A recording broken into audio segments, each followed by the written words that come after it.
said, if 2025 we are having this conversation, then we have a very big problem as a nation. Education has evolved in this country. Gone are the days where predominantly public schools were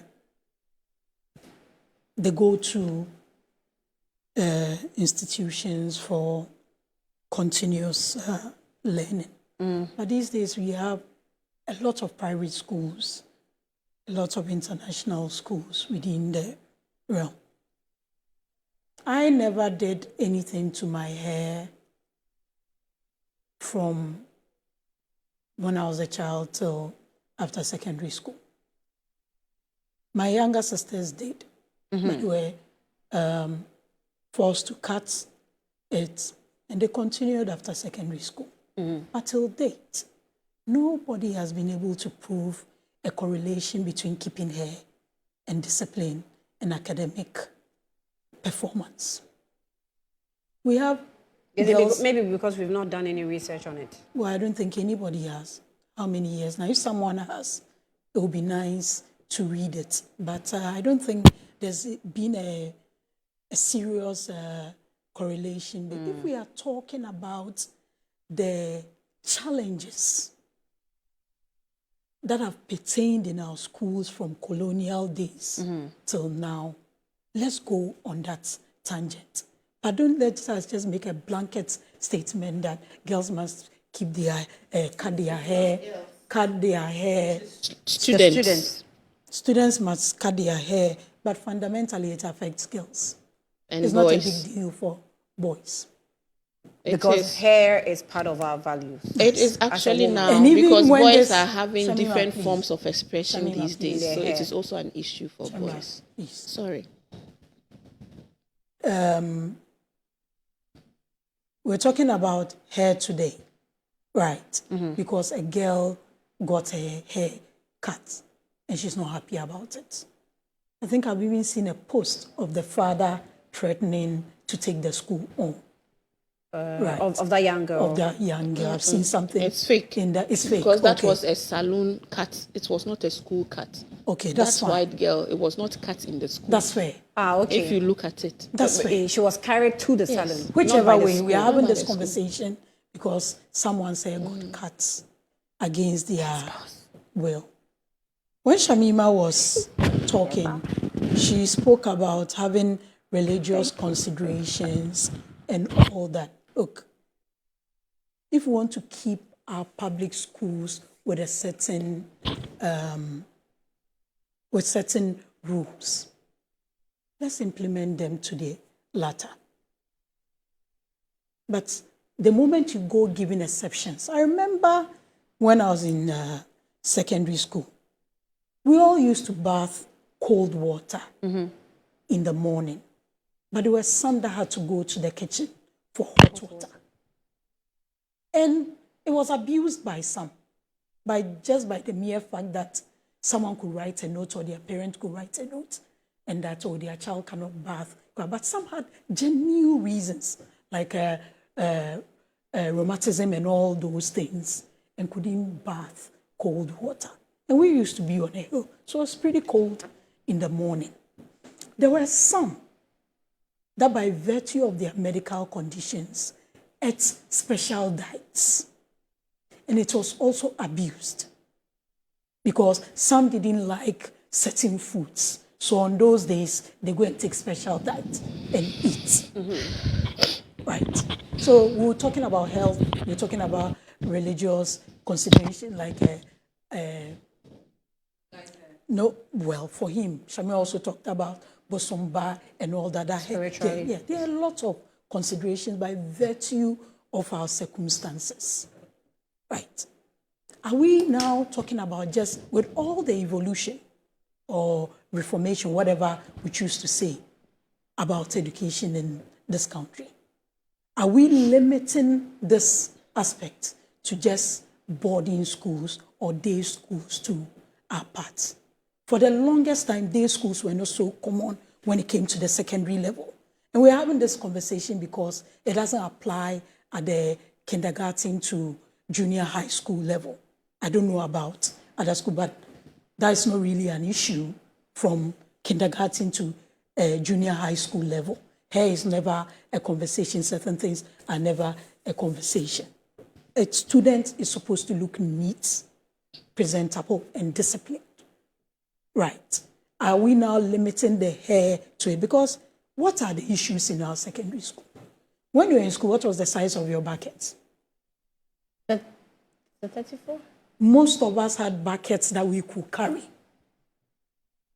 How many public schools, or let's say public senior high schools, can a student get up and bath enough water to clean their hair? Okay. So those are the real issues. It has nothing to do with hair. There have been years in this country that we had issues with lice. What causes those things? So if we are talking about these issues in the line of the challenges that we have in our secondary schools, let's deal with it whilst we find ways to make them better. It's fair to consider. Imagine being on a second floor. What was the suggestion? And you have a bucket. I mean, maybe half of the one that we used to store water. Mm-hmm. How can you carry it? The next time you are going to school, you find a smaller.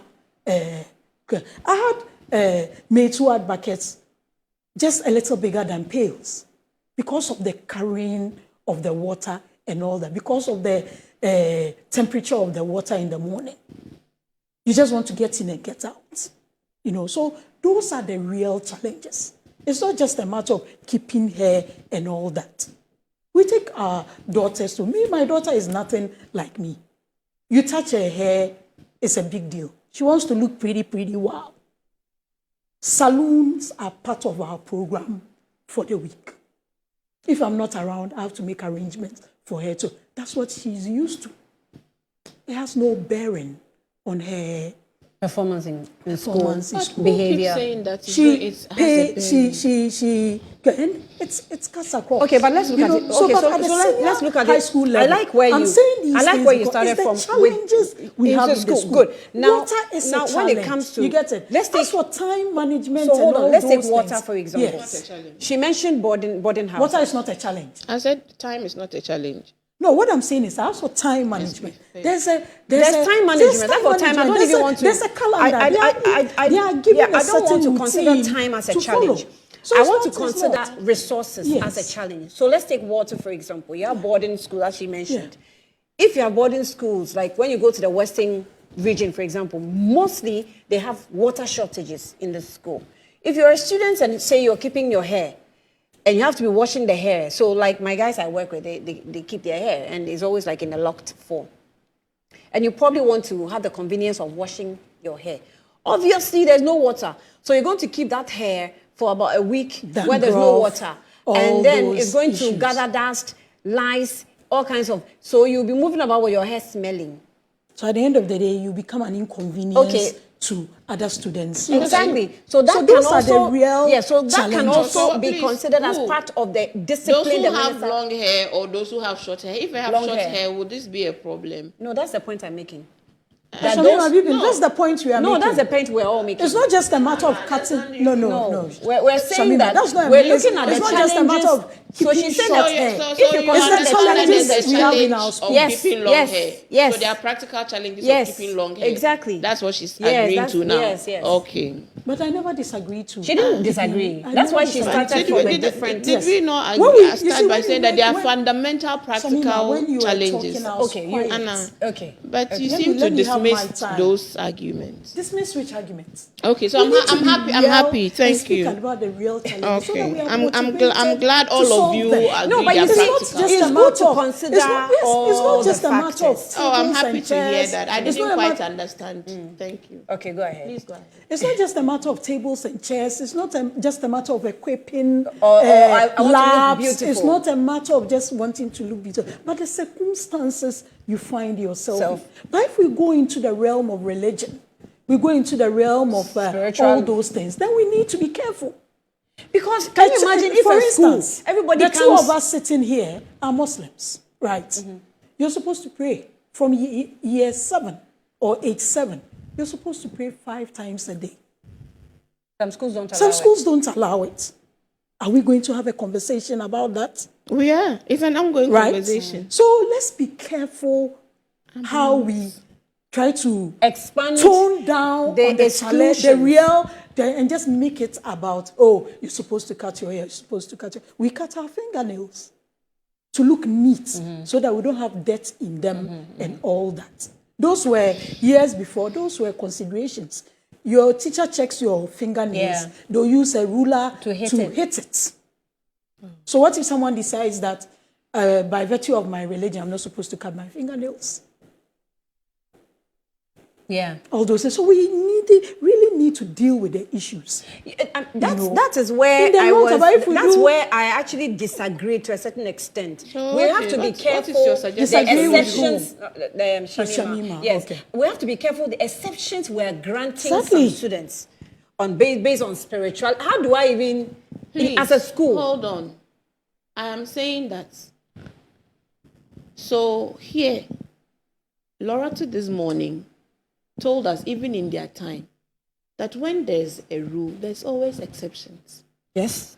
So those exceptions are always abused. In human, so because of the abuse of the exceptions, because you're talking about numbers. Are you saying that because of abuse of exceptions, there should be no exceptions? That's what I want to be clear. There should never be any exceptions. No. So please, let's stick to the foundation. But she didn't say that. So you're not then saying it's like there should be no because rules every rule lends itself to abuse. But it will not discount the rule in the first place.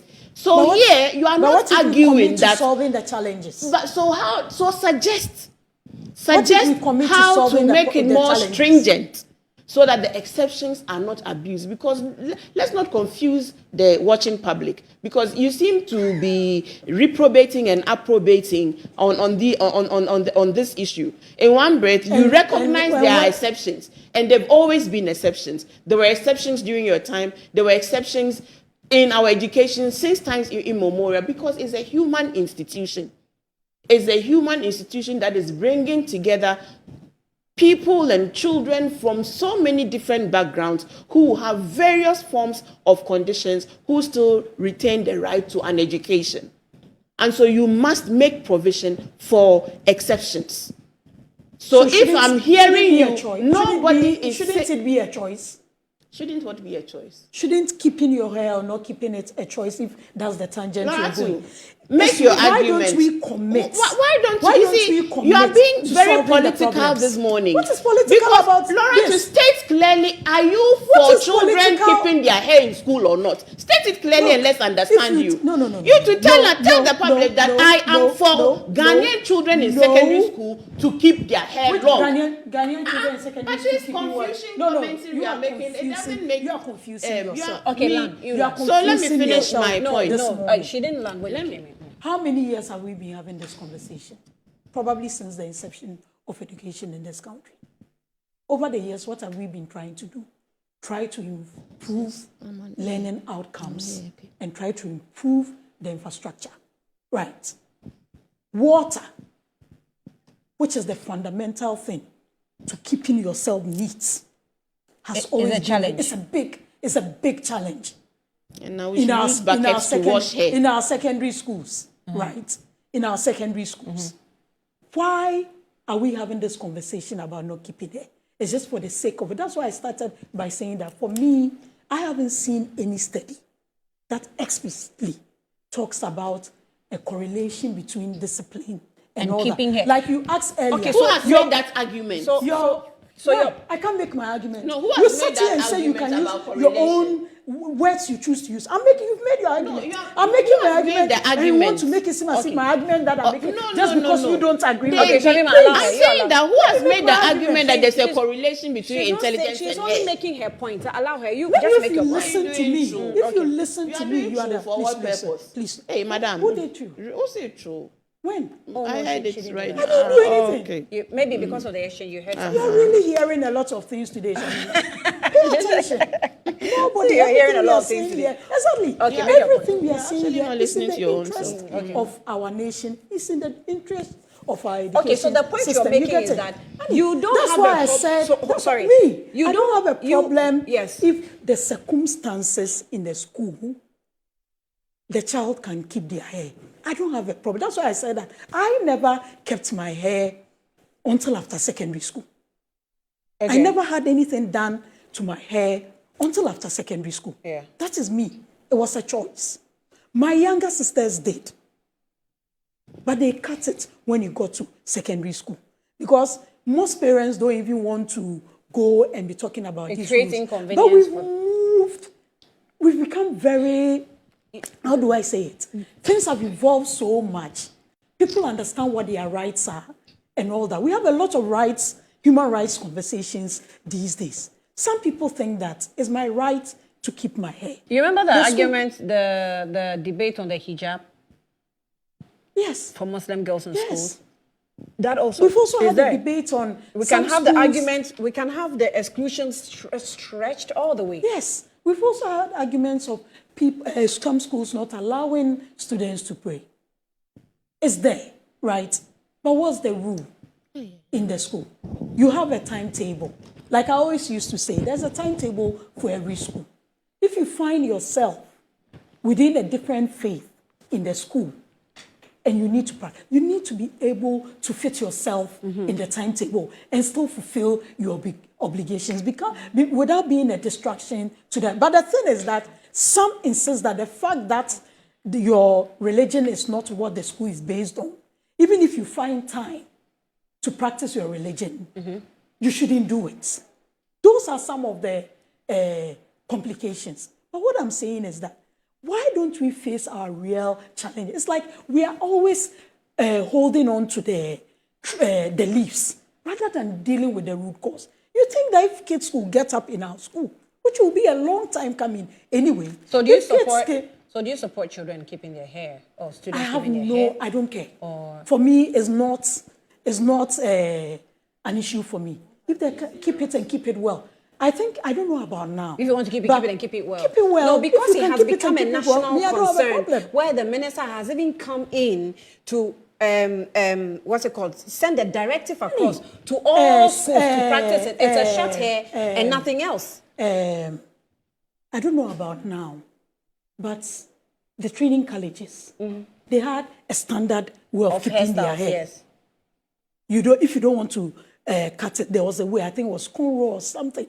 They allowed specific ways. I don't know now, right? How did it work? Because teachers were supposed to conform to certain standards. Yes, it's a rule, but you are giving exceptions. How far can these exceptions be stretched? How far can these exceptions be stretched? Right? I don't have an issue because I don't see the correlation between keeping your hair and all that. But if you can do that, okay. We cut our nails. Okay. Let's keep my nails short. Okay, let's deal with. Some decide to file their nails. A government policy. You get it. Okay, let's deal with the issue of the language. Let me say something. Perhaps this situation is actually the situation that should have attracted a commentary about if there is enough public sentiment around it, it will shift. You see, the reason why some of these policies are in place because the general majority of stakeholders are in agreement on this policy. Parents are a primary stakeholder in what happens to their children or their child's hair. And I'm saying that to the extent that this has worked over the years is indication that many parents are in agreement that perhaps a 3-year secondary education is not going to take anything away from the child because you have cut your hair. Okay. So again, let's as we move on, if there comes a time where the majority sentiment, because we're dealing with the minority who may want to keep their, if the majority sentiment becomes that. What makes you think this is the majority? Okay, let me read a few messages.